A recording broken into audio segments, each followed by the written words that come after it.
Assalamualaikum warahmatullahi wabarakatuh. Perkenalkan, nama saya Zulkifli Rahman Nusanto, NIM 032. Kami dari kelompok 11 metodologi penelitian yang membahas tentang fenomenologi.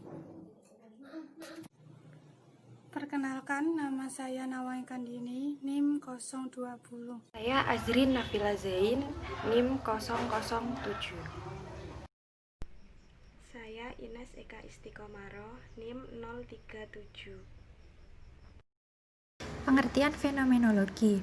Fenomenologi secara etimologi berasal dari kata fenomenon yang berarti realitas yang tampak dan logos yang berarti ilmu. Sehingga secara terminologi, fenomenologi adalah ilmu yang berorientasi untuk mendapatkan penjelasan tentang realitas yang tampak. Menurut Heidegger, yang dikutip dari jurnal pengantar metodologi penelitian kepada suatu pengertian yang mendalam mengenai konsep fenomenologi karya Arif Nuryana, Pawito, dan Prahastiwi Utari, bahwa fenomenologi yang hampir sama dengan fenomena yang berarti cahaya yang terang. Cahaya yang terang ini yaitu seseorang yang telah menunjukkan potensi yang ada pada dirinya sendiri. Ciri-ciri karakteristik metode fenomenologi.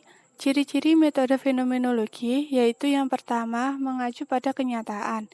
Yang kedua, memahami arti dari peristiwa tersebut beserta keterkaitannya dengan orang-orang yang berada dalam situasi tertentu. Yang ketiga, memulai dengan diam. Lalu adapun karakteristik metode fenomenologi ialah dalam perspektif netralitas, metode kualitatif dengan pendekatan fenomenologi ini merupakan metode untuk memahami agama orang lain. Pada situasi seperti ini, seorang peneliti menggunakan preferensi orang bersangkutan untuk memperbaiki berdasarkan pengalaman orang tersebut. Pada metode kualitatif, dengan pendekatan fenomenologi ini untuk mencari data dibantu dengan disiplin ilmu yang lain. Lalu kategori kualitatif ialah pada pendekatan fenomenologi ini dikategorikan ke dalam penelitian kualitatif yang menjelaskan tentang kondisi sosial manusia yang berlandaskan pada filosofi dan psikologi. Dalam pendekatan fenomenologi dititik beratkan pada pemahaman cara manusia menjalankan suatu kehidupan agar dapat berjalan dengan baik dalam lingkup sosial budaya, politik maupun aspek lain. Fenomenologi juga bisa dikatakan hampir sama dengan pendekatan hermeneutics. Pendekatan kualitatif ini dapat didasarkan pada beberapa istilah, meliputi naturalistik oleh Guba, etometodologi oleh Bogdan, dan interaksi simbolik oleh Blumer. Pendekatan dapat dikatakan naturalistik jika penelitian yang dilakukan pada kondisi yang apa adanya, sehingga dapat disebut sebagai natural setting. Lalu konsep fenomenologi meliputi deskriptif, yaitu menggambarkan sesuatu tentang hal itu sendiri dan bukan sebuah karangan. Reduksi, yaitu suatu proses yang di dalamnya terdapat asumsi dan prasangka, fenomena dan diteliti dan untuk memastikan prasangka tersebut tidak mencemari hasil pengamatan. Esensi, inti dari sebuah pengamatan tentang fenomena yang terjadi apa adanya. Intensionalitas, interrelasi antara kesadaran dengan realita. Yang selanjutnya adalah tahap pokok analisis data. Yang pertama adalah membuat daftar tanggapan dari jawaban partisipan dengan mengesampingkan sebuah kerangka, sehingga data yang diperoleh tampil apa adanya. Yang kedua adalah reduksi dan eliminasi dari setiap ekspresi atau tanggapan, mengacu pada pertanyaan yang kemudian tanggapan yang penting diberi label atau tema. Yang ketiga adalah membuat kelompok serta menulis tema terhadap tanggapan yang konsisten yang memperlihatkan kesamaan. Ini merupakan tema inti pengalaman hidup partisipan. Yang keempat adalah melakukan pembenaran terhadap tanggapan dan tema dengan cara yang pertama adalah apakah tanggapan tersirat pada transkrip wawancara terhadap partisipan. Yang kedua adalah apabila tanggapan tidak sesuai dengan pengalaman hidup partisipan, tanggapan tersebut bisa dibuang atau dihilangkan. Dan yang terakhir adalah membuat ITD, Individual Textual Description. Tujuannya adalah untuk memaparkan tanggapan yang tervalidasi sesuai dengan temanya, ditambah dengan catatan harian partisipan.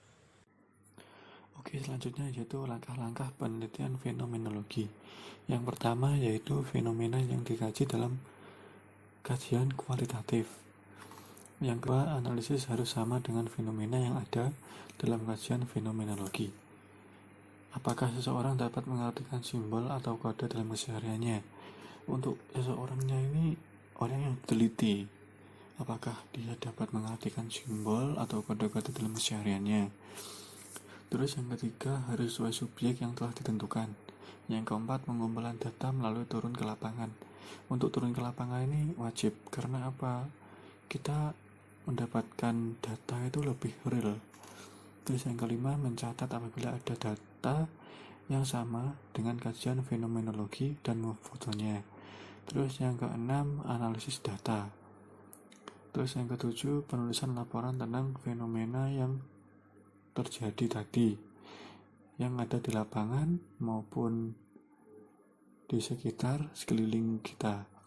Terus selanjutnya yaitu kajian kehadiran peneliti. Terus untuk mendapatkan data yang banyak, detail serta orisinil, peneliti dapat langsung terjun menangani sendiri atau dengan bantuan orang lain. Hal ini merupakan instrumen yang utama dalam peneliti saat ada di lapangan.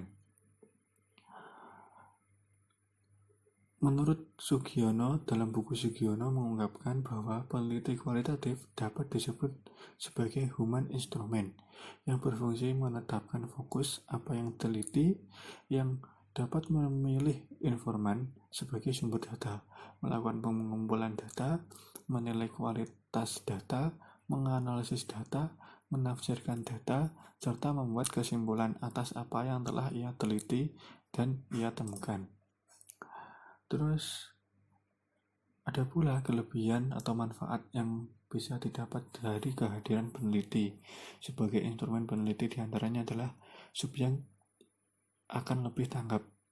Peneliti juga dapat menyelesaikan diri dengan peneliti yang telah disusun sesuai rencana. Apabila ini sudah kita rencanakan, maka apa yang kita teliti itu bagus, datanya itu bagus dan real dengan mata kepala kita. Terus keputusan-keputusan yang berhubungan dengan penelitian dapat dengan mudah diambil secara cepat dan terarah. Nah, dari pengambilan data ini kita harus merencanakan data yang kita ambil itu apa, ya. Terus subjeknya itu siapa, mencatat, terus menfotonya itu wajib, karena apa? Itu buat dokumentasi. Oh, kita ada di terjun ke lapangan sini. Oke, begitu. Terima kasih. Yang selanjutnya adalah kelebihan dan kekurangan metode fenomenologi. Kelebihan dari metode fenomenologi adalah yang pertama, fenomenologi merupakan suatu metode keilmuan yang dapat menggambarkan fenomena secara apa adanya, dengan tidak memanipulasi data di dalamnya. Yang kedua adalah fenomenologi menyatakan bahwa ilmu pengetahuan dengan benar-benar yang objektif. Dan yang terakhir adalah fenomenologi memandang objek kajian sebagai sesuatu yang utuh dan tidak terpisah dari objek lainnya. Sedangkan kekurangan metode fenomenologi adalah yang pertama, tujuan fenomenologi untuk memperoleh pengetahuan yang murni, objektif tanpa ada pengaruh berbagai pandangan sebelumnya, baik itu dari adat, agama, maupun ilmu pengetahuan.